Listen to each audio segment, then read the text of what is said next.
Today in the EU, von der Leyen battles for parliament support, Orbán forms far-right group. I would plain and simply like to express my gratitude to the leaders who endorsed my nomination. For me, this means that I now will seek confirmation from the European Parliament on my appointment. Ursula von der Leyen is campaigning to secure a second term as the Commission President after her party's success in the European Parliament elections and her nomination by EU leaders. She is negotiating with key groups including the Socialists, the Liberals and the Greens to secure the 361 votes needed for her confirmation in Parliament. At the same time, far-right leaders across Europe, including Hungary's Viktor Orbán, are forming a new alliance with nationalist parties from Austria and the Czech Republic. Hello and welcome, I am Viktor and this is Today in the EU. To understand the motives behind the talks, the reshuffling and the ongoing power play, our politics reporter Max Griera is here with us today. Hi Max. Hello. So it's been 2 weeks since the vote and we've seen a fair share of things happening.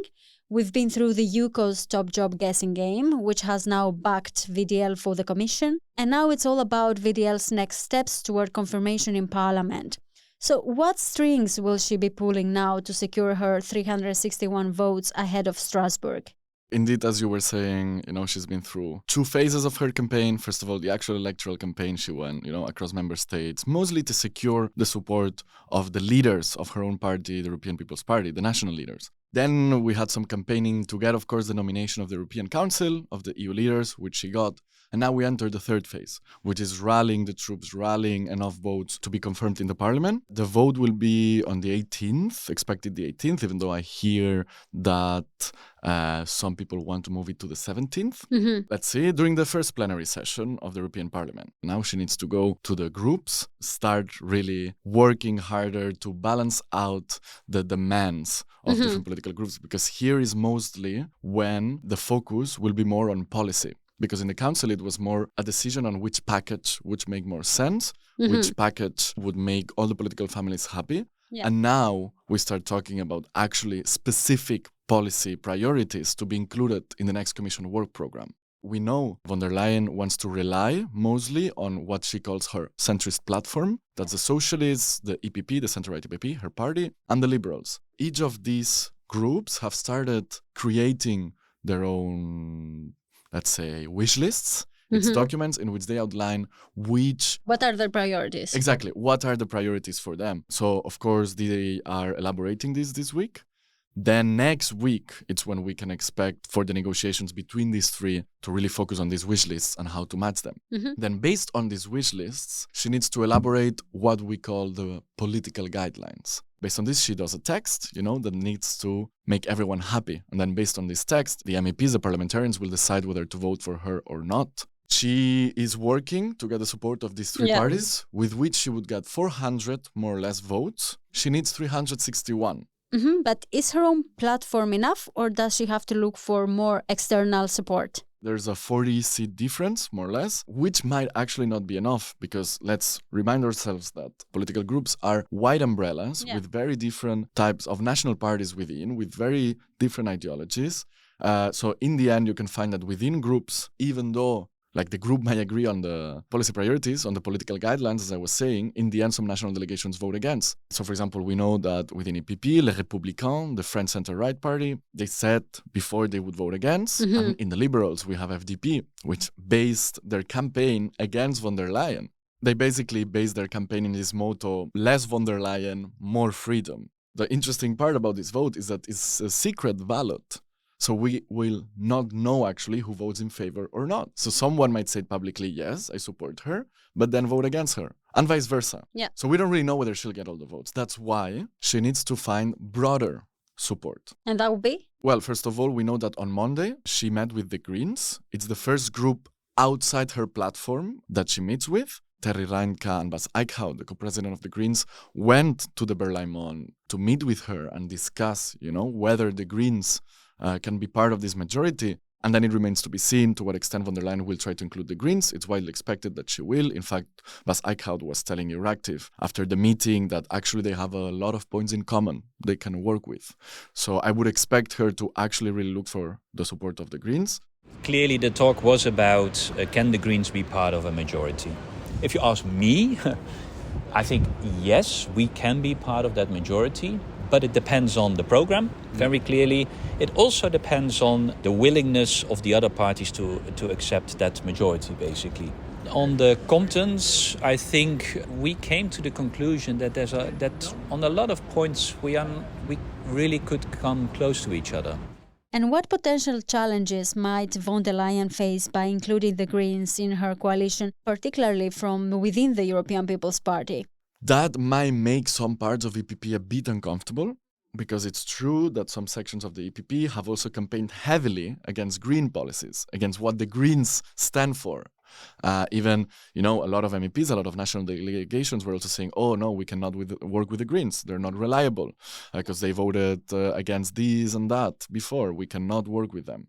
So it's going to be interesting how this plays out internally. And all eyes remain on hard-right European conservatives and reformists ECR group and the approach of Giorgia Meloni by Ursula von der Leyen. What can we expect on that front?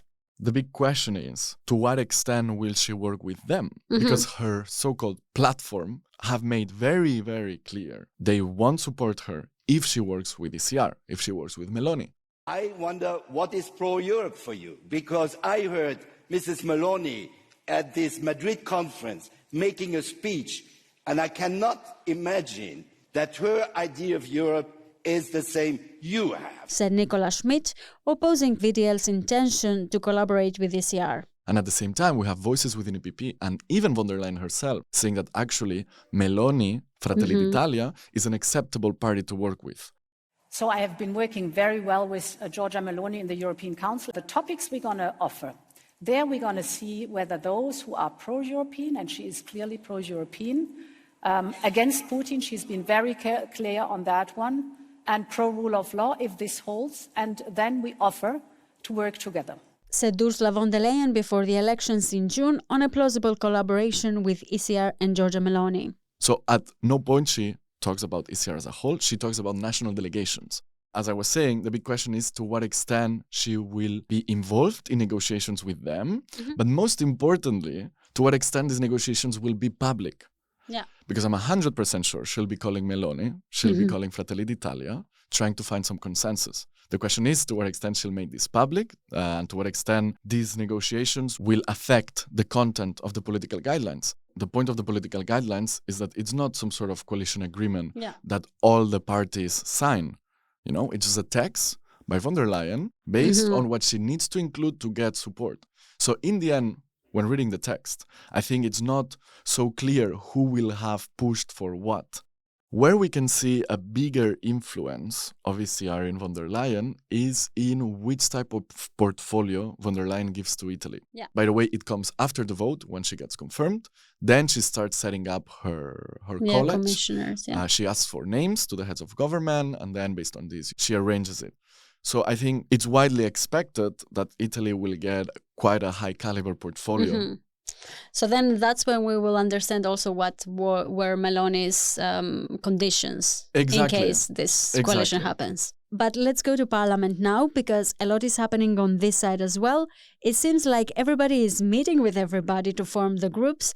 We also saw Hungary's Viktor Orbán pairing up with Czech party ANO of Andrej Babiš and the far-right Austrian party Freedom Party of Austria, FPO. So how did these meetings pan out? So indeed, it's a party. Yeah. It's a bit wild what's happening in the right wing of the hemicycle.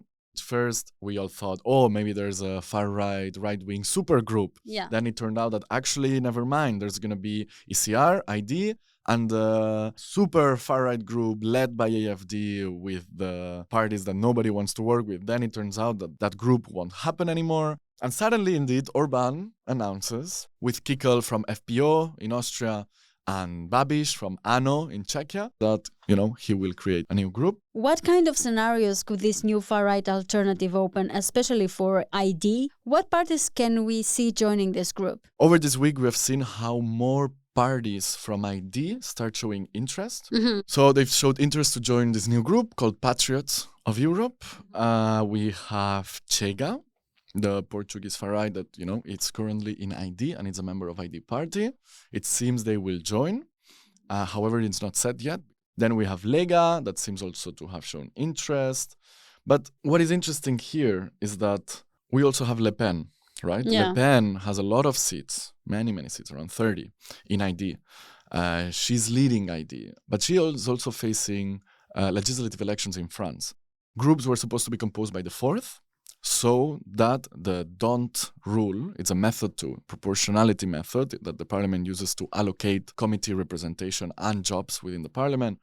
So the deadline was the 4th to apply this and to know which group would get what, how many seats each group would have in each committee, all of that, to prepare it ahead of the plenary where all of this will be voted and approved. And But now? now we have the situation in which, because of these very last minute arrangements, because, we already knew that all these forces wanted to do some sort of shift, some sort of change. Yeah. The elections were already 2-3 weeks ago, right? So they had time to do something. So I think the fact that they're taking so long and they're doing it so last minute, it shows how difficult it is for them to work together, right?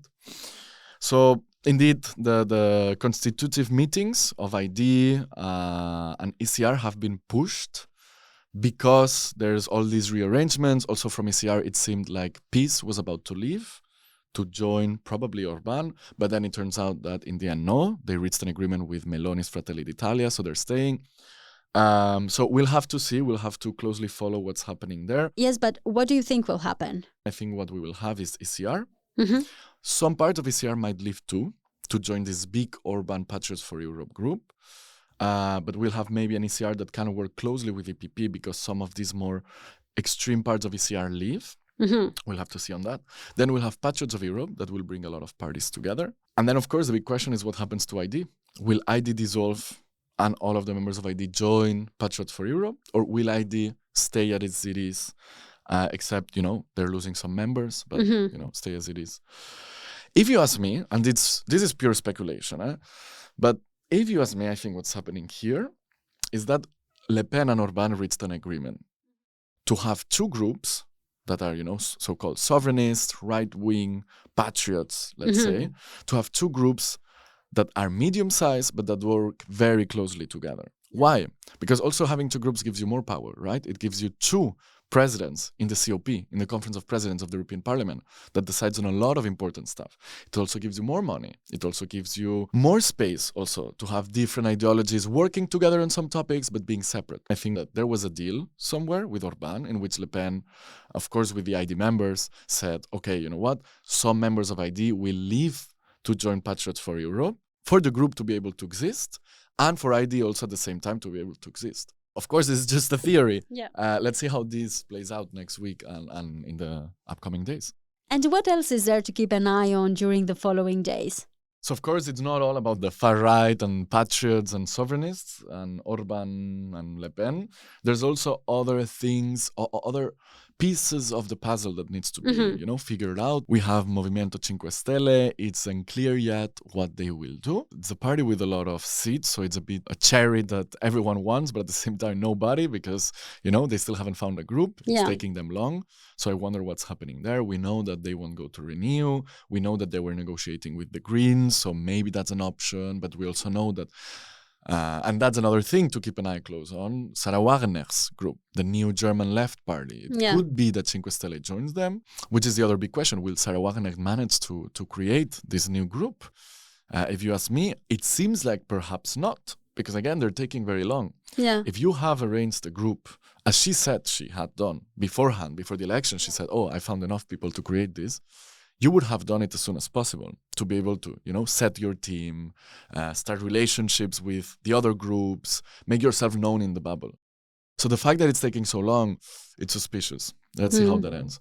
Another important thing to keep in mind of, but, we'll get back to this later on, is the allocation of jobs within the parliament, especially vice presidencies of the parliament and committee chairmanships. Because depending on the group size, each group will have their claim to certain jobs, and then based on this, let's say, theoretical claim, the groups will negotiate between each other to decide who gets what.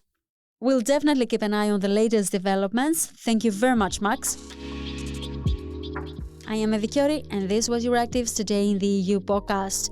Visit Euractiv to stay on top of the latest news, sign up for our podcast newsletter, and if you haven't subscribed yet, you can find us on all streaming platforms. And please make sure to leave a comment or a review on Spotify and Apple Podcasts. Your reviews help us a lot to spread the word about our work. And this episode was produced by Miriam Saenz de Tejada, Nicoleta Yonta, and me. Thank you for tuning in, and until tomorrow morning.